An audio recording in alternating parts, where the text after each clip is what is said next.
جی عزیزو، آج ہم بات کرنے والے ہیں کہ میں نے ایک ویڈیو دیکھی ہے فیس بک پر جس میں دکھایا گیا ہے کہ جی ایک عیسائی فیملی نے جو ہے وہ اسلام کو قبول کر لیا ہے، اور انہوں نے تو چلو قبول کر لیا یا نہیں کیا وہ ایک بات کی بات ہے کہ وہ فیک ہے یا ریئل ہے۔ اس پر ایک ہمارے کہہ لیں کہ کرسچن بھائی ہیں، انہوں نے یہ پوسٹ فیس بک پر شیئر کی اور کہا ہے کہ جی اب کچھ ہمارے جو مشہور کہہ لیں پاسٹرز ہیں ان کے نام لکھیں کہ جی پاسٹر انور فضل صاحب، ناصر جمیل صاحب اور ایکسیکٹرا 3-4 خادموں کو اس نے نام لکھے، وہ آپ نے اوپر دیکھے بھی ہوں گے، اور کہا کہ جی اب وہ کہاں پر ہیں کہ اس بندے نے مالی حالات سے تنگ آ کر کہہ لیں کہ فائنینشلی طور پر اس کے حالات ٹھیک نہیں تھے، تو اس نے پیسوں کے لیے جو ہے وہ اسلام کو قبول کر لیا اور مسیحیت کو چھوڑ دیا ہے۔ ٹھیک ہو گیا جی۔ تو اب میں پہلی بات یہ ہے کہ میں سمجھتا ہوں کہ اس بندے نے جو بھی کیا ہے یہ اس کا کہہ لیں کہ ایک مرضی تھی، اس کا ایک رائٹ تھا۔ ہر بندہ آزاد ہے، اور کوئی بھی بندہ جو ہے کہہ لیں کہ کسی چیز پر جب ریسرچ کرتا ہے یا کسی بھی وجہ سے کوئی بھی بندہ جو ہے وہ کسی بھی مذہب میں ہے یا کسی بھی کہہ لیں کہ اپنے لیے کوئی کچھ بھی کر سکتا ہے، ہر بندے کو ایک رائٹ ہے کیونکہ ہر بندہ ایک آزاد ہے۔ اس میں ہم اگر بلیم دیں کہ جی فلاں خادم کدھر تھا یا فلاں خادم کدھر تھا تو اس نے کچھ نہیں کیا یا اس کو یہ کرنا چاہیے یا اس کو وہ کرنا چاہیے، سب سے پہلی چیز یہ ہے کہ آپ کیا کر رہے ہیں۔ ٹھیک ہے، اب میں نے بائبل مقدس کو پڑھا ہے، میں یسوع مسیح کو جانتا ہوں، تو میں سمجھتا ہوں کہ میں کہہ لیں کہ میں ننگا بھی رہ سکتا ہوں، بھوکا بھی رہ سکتا ہوں، ہر طرح کے حالات جو ہے وہ برداشت کر سکتا ہوں، لیکن میں یسوع مسیح کو چھوڑ نہیں سکتا، کیونکہ میں جانتا ہوں کہ یہ جو زندگی ہے، یہ جو دنیا ہے، یہ عارضی ہے، یہ ہمیشہ کے لیے نہیں ہے۔ ہمیشہ کے لیے اگر ہے تو میرے خدا کی بادشاہی ہے، اور میں اس خدا کی بادشاہی کے لیے یہاں پر چند دن کیا اپنی کہہ لیں کہ جتنی میری 50 سال 60 سال 100 سال یا 10 سال 5 سال 1 سال جتنی بھی میری زندگی ہے، میں اس کو تنگی سے کاٹ سکتا ہوں۔ میں اپنے خدا کے لیے ہر معاملے، ہر ایک خواہش کو مار سکتا ہوں، کیونکہ میں اپنے خدا سے محبت کرتا ہوں اور میرا ایمان ہے اس کی بادشاہی پر۔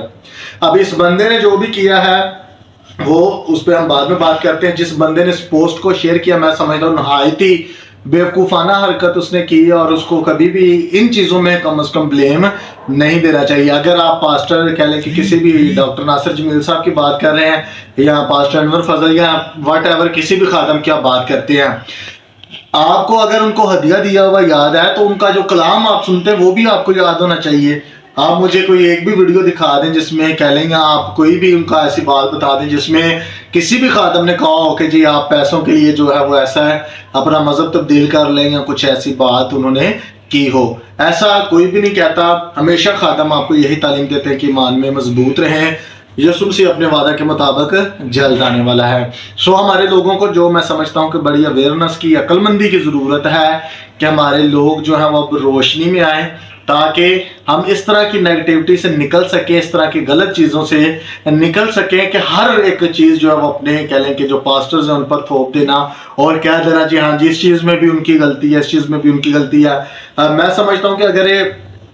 یہ جو بندہ عیسائی تھا، میں اس کو مسیح نہیں کہتا، یہ بندہ عیسائی تھا اور یہ اگر مسلم ہوا ہے یا اس نے اسلام قبول کیا ہے، تو اس میں اگر کہہ لیں کہ اگر تو اس نے اپنی مرضی سے کہہ لیں کہ کچھ قبول کیا یا جو بھی ہے، لیکن اس کی جو بیسیکلی اس کی جو غلطی ہوتی ہے وہ ماں باپ کی غلطی ہے، جنہوں نے اس کو بائبل مقدس کی تعلیم نہیں دلوائی، اور یہ ساری زندگی کہہ لیں کہ اسی طرح رہا ہے۔ اس ویڈیو کو میں نے ایڈ اسی لیے نہیں کیا کیونکہ میں کہہ لیں کہ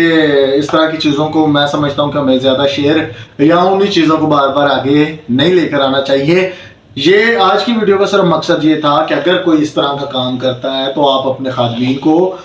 مت اس میں کوسا کریں کہ جی اس میں بھی پاسٹرز کی غلطی ہے۔ آپ ایک سمجھدار شخص ہیں، اور میں سمجھتا ہوں کہ اگر آپ یسوع مسیح کو جانتے ہیں تو آپ اپنے بچوں کو یہ تعلیم دیں کہ ان کو بتائیں کہ یسوع مسیح کون ہے۔ ابھی سمجھ لیں کہ جو بندہ اس طرح کی حرکت کرتا وہ صرف یسوع مسیح کو مانتا تھا، یسوع مسیح کو جانتا نہیں تھا۔ میں یسوع مسیح کو مانتا بھی ہوں اور یسوع مسیح کو جانتا بھی ہوں کہ حقیقتاً یسوع مسیح کون ہے، وہ از جیزس، لیکن بہت سارے لوگ ان چیزوں کو نہیں جانتے، ان چیزوں سے غافل ہیں۔ اور دوسری بات یہ کہ اگر اس شخص نے پیسے کے لیے یہ سب کچھ کیا ہے تو اگر کہہ لیں کہ وہ 2 لاکھ کے لیے اسلام کو قبول کر رہا ہے اور کچھ عرصے میں وہ 2 لاکھ 4 لاکھ جتنا بھی اس کے پاس ہوگا وہ کھا لے گا، تو وہ کل کو پھر 10 لاکھ کے لیے ہندوازم میں بھی جا سکتا ہے، کل کو 12 لاکھ لے کر وہ سکھزم میں جا سکتا ہے، ایسا کچھ بھی وہ کر سکتا ہے. ایسے بندے کا کوئی بھی دین ایمان نہیں ہوتا. حقیقتاً کنورٹڈ وہ ہوتا ہے جو بندہ تعلیم کی بیس پر، نجات کی بیس پر کسی مذہب میں جائے، کسی مذہب میں کچھ دیکھ کر، بہتر دیکھ کر جائے. یہ کوئی کہہ لے کہ مذہب کو چھوڑنے کی یا دوسرے مذہب کو اپنانے کی یہ کوئی دلیل نہیں ہوتی کہ جی ہمارے حالات بہت خراب ہیں تو ہمیں کسی نے پیسوں کے آفر کیا ہے تو ہم نے وہ فلاں مذہب جو ہے وہ قبول کر لیا ہے. سو اس طرح کی جو چیزیں ہوتی ہیں، میں سمجھتا ہوں اس طرح کی چیزیں پھیلانا بھی بیوقوفی ہے، اور اس طرح کے شخص پر میں سمجھتا ہوں کہ اس کو کچھ کہنا بھی بیوقوفی ہے، کیونکہ اس طرح کے بندے کا کوئی بھی دین ایمان نہیں ہوتا ہے. سو کیپ واچنگ، اور ہمارے چینل پر لازماً وزٹ کیجئے گا، چینل کو لازماً سبسکرائب کیجئے گا، ویڈیو اچھی لگی تو لائک کیجئے گا، اور آپ اس بارے میں اپنا کیا اوپینین دیتے ہیں، اس چیز پر کیا آپ سمجھتے ہیں کہ یہ جو میں نے باتیں کی ہیں، یا اس چیز پر آپ کیا کہنا چاہتے ہیں کہ اس میں پاسٹرز کی زیادہ غلطی ہوتی ہے یا ہماری اپنی غلطی ہوتی ہے کہ ہم اپنے بچوں کو ایسی تعلیم نہیں دے پاتے کہ وہ یسوع مسیح میں قائم رہ سکیں. سو آپ جتنے بھی لوگ دیکھ رہے ہیں، خداوند آپ سب کو برکت دے، مسیح یسوع میں قائم رہیں تاکہ آپ ہمیشہ کی زندگی پا سکیں. God bless you.